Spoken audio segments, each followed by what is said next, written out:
Hello,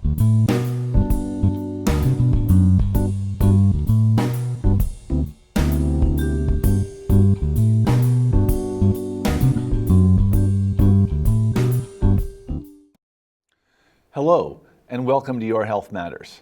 I'm your host, Dr. Peter Hogenkamp, and today on the program, we're going to be discussing the effect of moderate alcohol use on your health. I think that most of us are pretty aware that heavy drinking is bad for you. That said, today I wanted to focus on moderate alcohol use. You know, the word moderate itself implies that there are no health consequences to alcohol use. You know, my father always used to tell me, Peter, the key to all things is moderation. And I agree with him in a lot of things. But unfortunately, it turns out that moderate alcohol use does have some deleterious health consequences. And in my opinion, that's unfortunate because, you know, like a lot of other folks, I like to have a couple drinks now and again. And so one of the things I really wanted to do was look into this so I could honestly say to myself, Peter, you enjoy having a couple drinks. Is this okay for you? How bad is it for you? You know, where's the balance? And that's what we're going to come up with today. I wanted to start off by saying that alcohol is not new. One researcher that I found said that as long as there has been human civilization, there has been alcohol. The earliest known proven use of alcohol was back in 13,000 BC in Haifa, Israel, where in some caves, some anthropologists discovered some ceremonial jugs on which they did some chemical analysis and found traces of alcohol. I think that's interesting from two standpoints. Number one, 13,000 BC. And number two is that the alcohol traces were found on ceremonial jugs, and we're going to get back to that in a little bit. This is certainly not the only,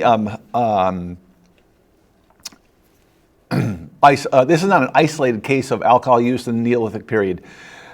I could go on for a long time and talk about all the various cultures and civilizations that have used alcohol throughout the Stone Age. Alcohol is not isolated to our culture. Someone once said that wherever there's sugar, there's alcohol. And I think most of us realize that alcohol is made by fermenting sugar. The ancient Greeks and ancient Italians used grapes, which are certainly full of sugar, to make wine. The Germans brewed beer from barley. The Polish made vodka from potatoes. The Caribbeans, the Caribbean Islanders made rum from sugarcane. In Central and South America, they make tequila from agave. Honey, the ancient Cretes made mead from honey. In Brittany, they make hard cider from apples. Wherever there's a sugar source, you can make alcohol.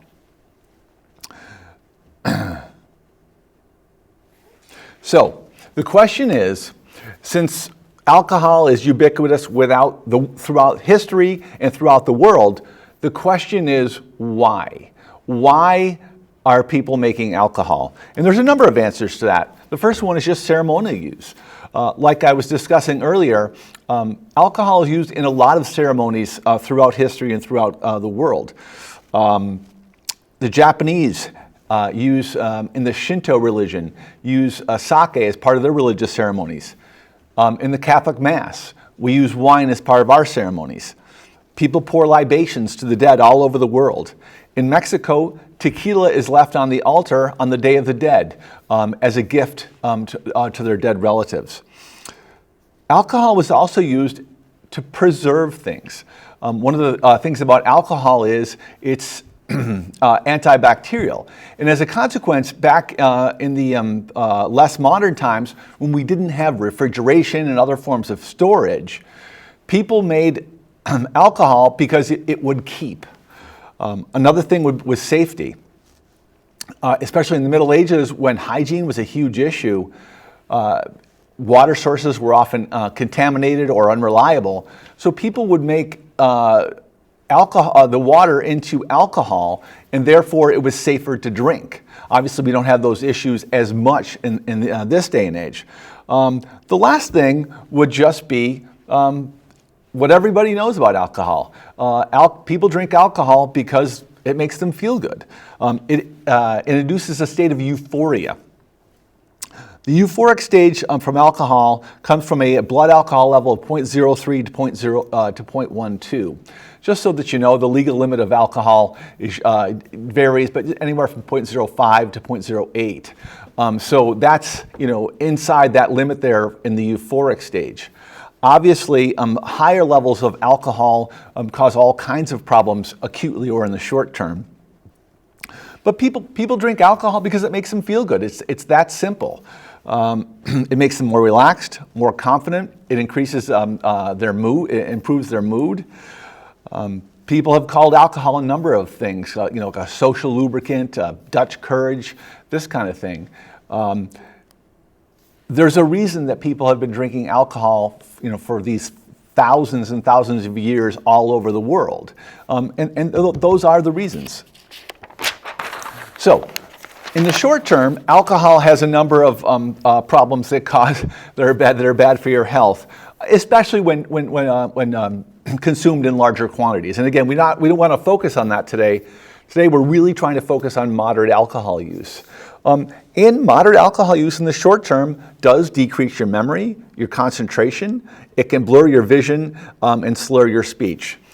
The last thing that it does, and again, we're talking about just moderate alcohol quantities here, it impairs your judgment. How many times have you known a friend or you saw someone in the news that did something really stupid when they were drinking? And this is not only a matter of safety, it's a huge matter of cost. The amount of money that alcohol costs our society in terms of accidents, decreased work performance, no showing at work, all these things. These are huge costs to alcohol. So, I do want to spend most of today's program on the long-term effects of moderate alcohol use. So I think the first thing we have to do is to define what moderate alcohol use is. This is tricky because there's a lot of different definitions out there, but I think the most accepted definition is that moderate alcohol use is 2 drinks a day or less in men, 1 drink a day or less in women. And when I say drink, I mean 12 ounces of beer, 4 ounces of wine, or 1 ounce of distilled spirits like vodka or whiskey. So that's what we mean by moderate alcohol use. Just so you know, in my practice, I do not recommend moderate alcohol use. And I'm going to tell you why shortly. So I think it behooves us to start off talking about the health consequences of moderate alcohol use on your health when we talk about our brain health. Let's talk about our brain health, because in reality, I think most of us would agree that our brain is the number one most important organ. So what are the effects of moderate alcohol use on your brain? Number one is people that drink alcohol moderately have 3 times the rate of hippocampal atrophy. The hippocampus is one of the parts of your brain. It relates to emotion and memory. People that drink moderately, this atrophies 3 times more rapidly than people that don't drink at all. Alcohol consumption also causes a decrease in white matter integrity, which means that the areas of the brain don't connect as well. We have multiple areas of our brain that all do different things. And for us to think and process and execute functions, we need those brains to talk to each other. Alcohol decreases that ability. As a consequence of these 2 things, alcohol increases your dementia risk. People ask me in my office all the time, maybe they've got a family member that has dementia or a friend is going through dementia, and they realize how terrible it is. And they say to me, Doc, what can I do to prevent dementia? And I tell them the number one thing that you can do to prevent dementia is to drink less. The other thing, by the way, is to make sure your hearing is good. when people don't hear well, that's also leads to dementia. So, if you know somebody who's worried about dementia, if you yourself are worried about dementia, you need to drink less than you do. Alcohol is a definite cause of cognitive decline. The second organ I wanted to discuss is the liver. I think most of us are aware that heavy drinkers can get cirrhosis, but it turns out that cirrhosis can also be caused by moderate drinking. Alcohol causes liver inflammation, and liver inflammation leads to scarring in the liver, a process called fibrosis, which can ultimately lead to cirrhosis. Now, even moderate alcohol consumption can cause cirrhosis or end-stage liver disease in certain individuals. Those individuals can be at risk genetically. For instance, there's something called the alpha-1 trypsin deficiency, which is a genetic deficiency that puts people at risk. Now, unfortunately, or fortunately rather, this is an uncommon thing, although I do have several patients with this. But the other issue is obesity. People who are obese tend to have non-alcoholic fatty liver disease as well. And the combination of non-alcoholic fatty liver disease and alcoholic fatty liver disease can oftentimes lead to cirrhosis, even in people who drink moderately. And that's not rare in our society. As we know, 2/3 of our country is overweight or obese. So that's 2/3 of people who are putting their livers at risk by even moderate alcohol consumption. The third thing would be heart. And this is one that I like to talk about a lot in the office, because people will come in with stories about their aunt, Ethel, that lived to be 102, and she drank 2 glasses of wine every night, and it's the only thing that kept her alive. And there's all kinds of anecdotal stories about people with great heart health who are drinkers. But I'm here to say that the American Heart Association likes to point out that no studies have ever proven that alcohol is good for your heart. No studies. Wishful thinking is not a scientific study. We all want to think that a glass of red wine at night is going to make our heart healthy. It's simply not true. There's no evidence to suggest that at all. And I think one of the things that we have to do in this day and age is be evidence-based in our prognostication, be evidence-based in our recommendations. If you are looking to improve your heart health, you do not want to drink. So, what are the actual and specific heart issues associated with drinking? Well, number one, drinking is a major risk factor for atrial fibrillation, or something I like to call AFib. We're having a pandemic of AFib in this day and age, and a lot of that has to do with alcohol consumption. It also has to do with some other issues like sleep apnea and obesity. But AFib is an abnormal rhythm of the heart. I'll explain it to you very briefly. A stands for atrium. And in your heart, you have an atrium which pushes blood into the ventricle. As the atrium pushes blood into the ventricle, then the ventricle pushes blood into the rest of your heart. In people with AFib, their atrium just quivers like this. It's called fibrillation. As a consequence of that, the blood in the atrium doesn't get pumped out, and it has a tendency to clot. When it clots, it just sits in the atrium, and occasionally a normal beat will come across in the atrium, and it'll kick that clot out into your ventricle, which then kicks it out into your aorta, which then sends it into your brain. As a consequence of that, people with AFib have a 10-fold stroke risk over the normal population. That's one of the dangers of AFib. There are other ones as well. Alcohol is a cardiac irritant. It is a known cause of AFib. In fact, we used to call AFib holiday heart syndrome because it would occur in people who don't normally drink, but who over the holidays or whatever, drink too much, and they end up with AFib. I've seen it many, many, many times.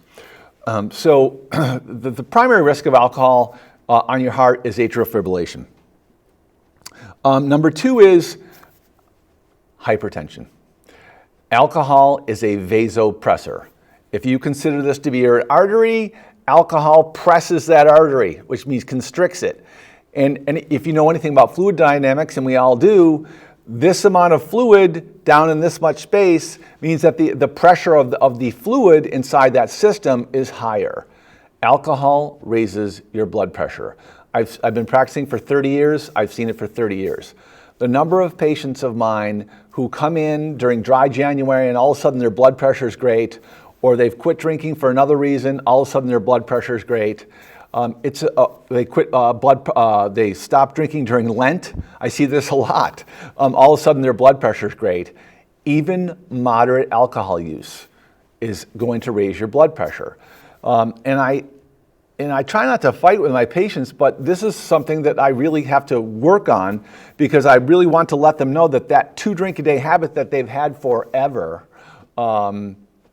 is bad for them, their health, especially their blood pressure. The number of patients who all of a sudden are on no blood pressure medications when they stop drinking, there are countless examples. If you are fighting with your blood pressure, if you know someone else who's fighting with your blood pressure, get them to drink less. The third thing would just be alcohol, unfortunately, has a lot of calories associated with it. I happen to love this beer called Switchback, and I'm honest about that. It's delicious. I love it. I probably have 1 to 2 a month. But a pint of Switchback has 300 calories. 300 calories. That's an immense amount of calories. Think about when you multiply that if you had a bunch of them. That's just a lot of calories, which leads to weight gain. And weight gain and obesity are major risk factors for heart disease. I'd like to say different things, but that's not the evidence. Again, I'm a doctor, obviously. I'm also a person that likes to go out and have a couple drinks now and again. But I limit it because it is not good for your health. We're going to come up with some recommendations in terms of, quote unquote, safe alcohol use. Unfortunately, there is no such thing as safe alcohol use. Let's use the word reasonable. We're going to come up with some recommendations for reasonable alcohol use. Okay, the next thing is your immune system. And I remember when I was living in Austria, the Austrians used to have this kind of idea that if you were sick, you would go out and have a couple of beers and that would kill the cold. That's a well-established Austrian principle. Unfortunately, it isn't true. Alcohol has a deleterious effect on your immune system. Alcohol alters the function of T cells and B cells, which are your main immune combatants, and that decreases your immunity and leads to an increase in infections. There are several bacterial and viral infections that increase with moderate alcohol use. Another way that alcohol damages or worsens your immunity is through it changes your gut biome. It also damages your intestinal lining. Think of this.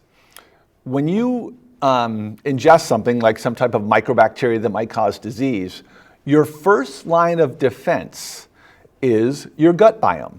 So that bacteria or virus, whatever you've ingested, goes into your gut, and it has the gut biome to deal with. If that gut biome is strong, we are ingesting these things all the time. We don't live in a sterile environment. Constantly, we're ingesting pathogens and things like that. We don't get sick all the time because our immune system is taking care of these things, especially your gut biome. The second thing is your intestinal lining. If your intestinal lining is damaged, then there's a barrier that's gone now for these pathogens to be directly into your system. So the bottom line, moderate alcohol use is bad for your immunity. And I don't know about you, but I hate being sick. I've said this before in this program, but it remains true. The German word for bad mood and ill is the same. The word is krank. And we use the word cranky in English all the time. I'm in a terrible mood when I'm sick. I just hate it. And thank God for my immune system because it keeps me only being sick, once or twice a year, and for relatively short periods of time. if you want your immune system to do its job, you really need to be careful about moderate alcohol consumption. I saved the worst for last, and the worst for last is cancer. Here's where the news is most sobering, and I use that word very specifically. Cancer risk goes up with moderate alcohol consumption.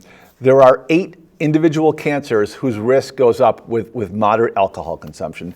The first one I'd like to talk about is breast cancer, because breast cancer, even 1 drink a week, increases your breast cancer risk by 10%. So if this is the one that's, that's pretty hard hitting, it's a slap in the face, but 1 drink a week increases your risk of breast cancer by 10%. The reason is because alcohol increases the amount of estrogen in your body, and estrogen is a known mediator of breast cancer. The second one would be colorectal cancer, which is near and dear to me because my father and my sister both had colorectal cancer. Alcohol consumption is a mediator of increased risk for colon cancer, especially in men. This is thought to be through the folate absorption. People who drink alcohol moderately. I'm not talking about heavy alcohol use here. I'm talking about moderate alcohol use, socially acceptable alcohol use. Those folks have a decrease in folate consumption, which is thought to lead to an increase in colon cancer.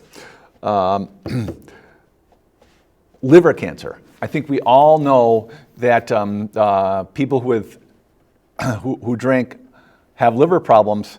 And remember, I just was discussing that even moderate alcohol use can lead to liver issues, non-cancerous liver issues.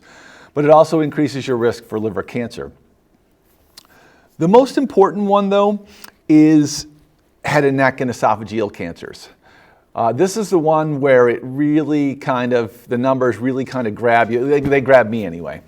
40% increase in head and neck cancers and esophageal cancers from moderate alcohol use. In specific, I'm talking about oral cancer of the throat, of the tongue, of the cheek. I'm talking about throat cancer. I'm talking about esophageal cancer. These are cancers that we see all the time. I'm sure you know a relative or a friend or a coworker that had one of these cancers. 40% increase in these cancers from moderate alcohol use. And again, just to kind of reiterate, moderate alcohol use is 2 drinks or less per men per day, 1 drink or less per women. Why is there a distinction between men and women? And that's because men's livers work more quickly to detoxify alcohol, and therefore they're less susceptible to it than women. But there are genetic factors as well. As I mentioned, some people have alpha-1 antitrypsin deficiency. This is an enzyme that's useful for the detoxification of alcohol. These folks are advised by their physicians not to drink at all. But there's other more common factors. As I mentioned, women are more susceptible to the risks of alcohol, as are people who don't process alcohol and they form something called acetaldehyde. You probably know somebody like that. I remember this girl I knew in college, she would have a small amount of alcohol, and I'm talking about like a quarter of a beer, and her face would get bright red. I had a friend of mine in college who was Korean, and this same thing happened to him.